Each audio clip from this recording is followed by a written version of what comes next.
Hi, my name is Michelle, and this is my second YouTube video. So today I'm going to follow up with the video that I did a couple weeks ago. I had met with my doctor on the 6th of this month, January 2017, and I had my final class up at OHSU in Portland, Oregon. It was a nutrition class, and it's part of my requirement. It was actually the very last thing that I needed to do on my to-do list. So I was really excited to finish it. I honestly thought that after the class was over that they were going to go ahead and schedule my surgery right there and then. Well, I did not get that scheduled.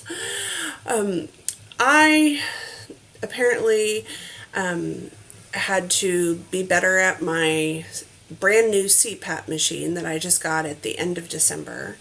I'm having a really hard time using it and getting used to it. So I went yesterday to go meet with the sleep study doctor that I had met with in October when I did the at-home sleep study.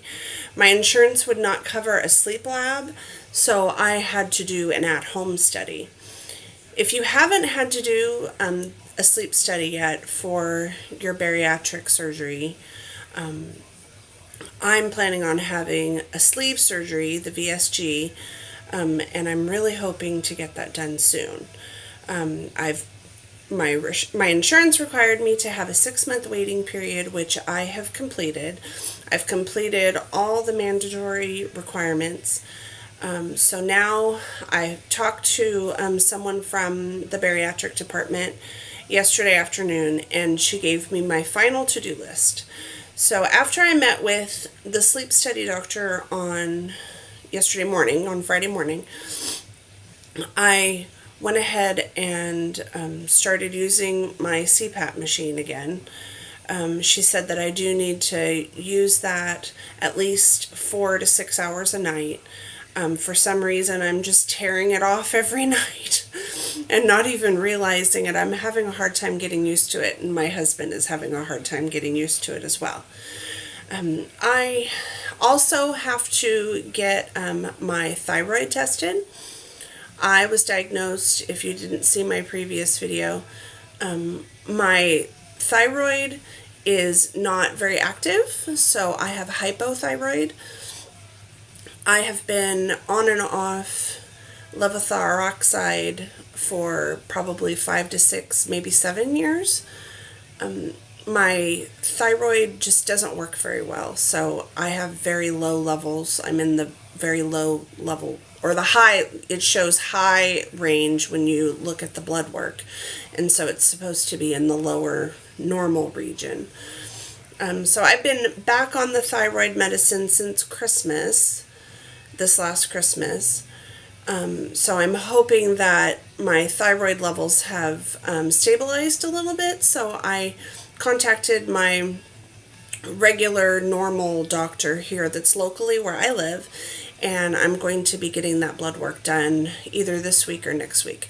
My birthday is coming up on the 25th, so I really have been thinking that I would kind of use that as a set point to change over and completely cut out alcohol and caffeine in preparation that hopefully I will get the surgery scheduled in the next month at least. I'm hoping sooner, but we'll see what happens.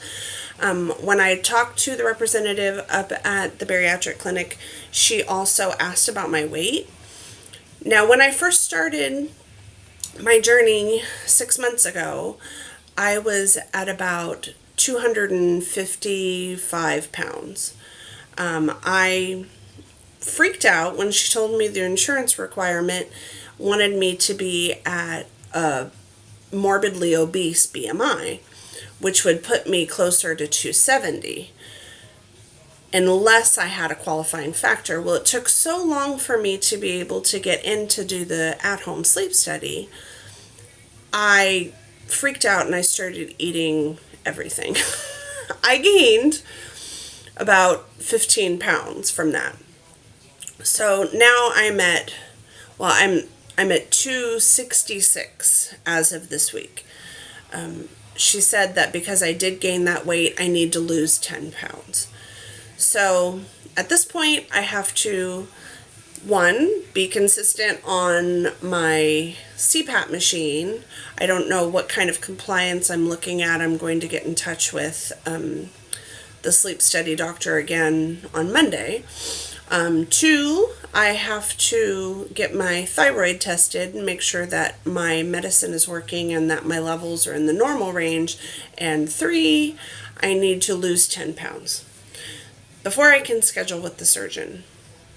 I'm really hoping that this week, I started eating better in the last couple weeks. I've been cooking a lot, and I'm trying to eat more protein and just kind of get into the habit of eating a post-op diet. But one thing that I did want to touch on in this video is the last class that I took on the 6th of this month was the nutrition class, like I mentioned. The one thing that they touched on I didn't realize before was eating a pre-op diet. Now, I thought that that was just for people that needed to lose weight because I didn't think I needed to lose any weight at that point. But really, what the diet is for is to shrink your liver. I did more research on it, and apparently when they go in to do the sleeve surgery, it's safer for you to have your liver shrunken significantly so that they can access the stomach, just to have less fat in the body.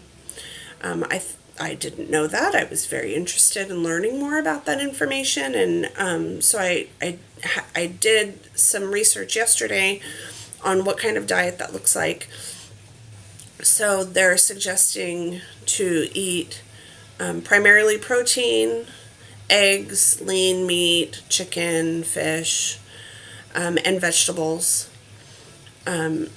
Cutting out sugar completely, cutting out alcohol, caffeine, and any kind of carbs, rice, bread, pasta. So if you like to celebrate your birthday like I do, I'm very excited to eat everything that I love in the next few days.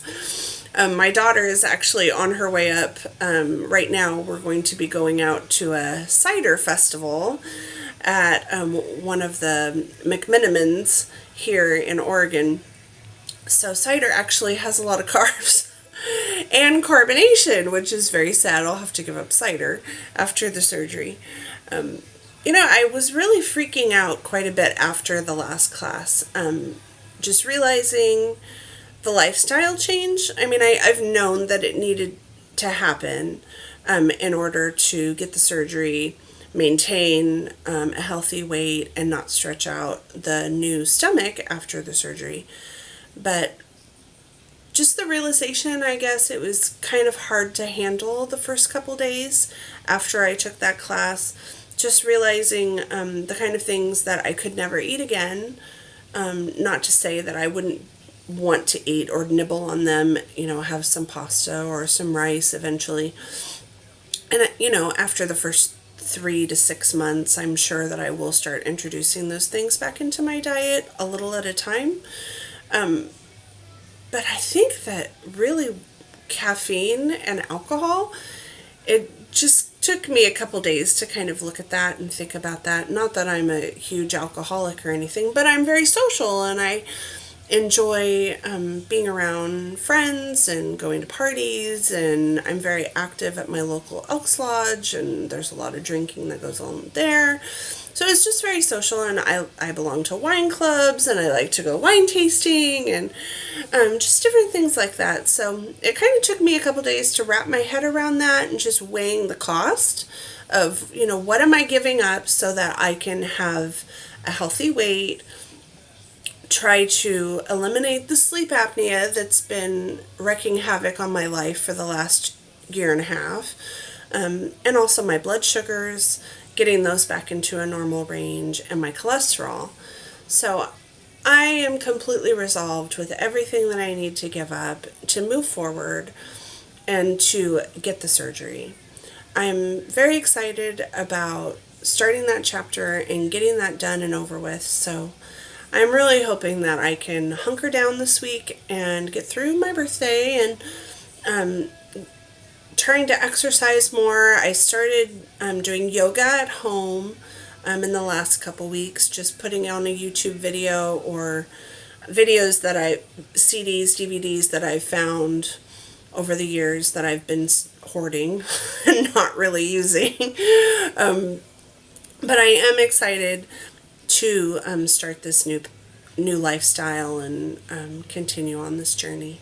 So I just wanted to share just for a few minutes before my daughter got here and we went off to go celebrate my birthday a few days early because she won't be able to come up on my birthday. So anyways, this is Michelle signing off, and I will post something else in the next week or so and let you know how I'm doing on my new diet. I have tons of recipes that I've been researching, and I will share all of those after I give those a try and do some more exploring and get into kind of a rhythm. And I'm terrified about stopping drinking coffee. I just want to get that out there because that's something that I decided I'm going to start tapering off this week. That's going to be my first goal, is start focusing on tea and lemon water and different things, and try to get away from coffee because I don't drink coffee black. I drink it with an obsessive amount of cream. And I really like it the color more of milk than coffee. So I know that that's not good for me. So I'm going to try to get away from that. And that's going to be my first goal. So I'll let you all know how I'm doing after that. Thanks so much for watching my video. And if you have any tips, if you've already been through this process that I'm about to go through, please don't hesitate to share any helpful information. I would be super grateful. Because I am terrified. This is a huge step. It's not an easy decision. It's not an easy process. It's definitely a lifestyle change that's long overdue. I'm going to be 46 years old this week. I'm 5'10", and I'm 266 pounds. It's not okay. And I'm not going to be around forever to hang out with my kids as they get married and grow up. And anyways, so thanks so much for watching, and I hope you all have a great weekend and happy January.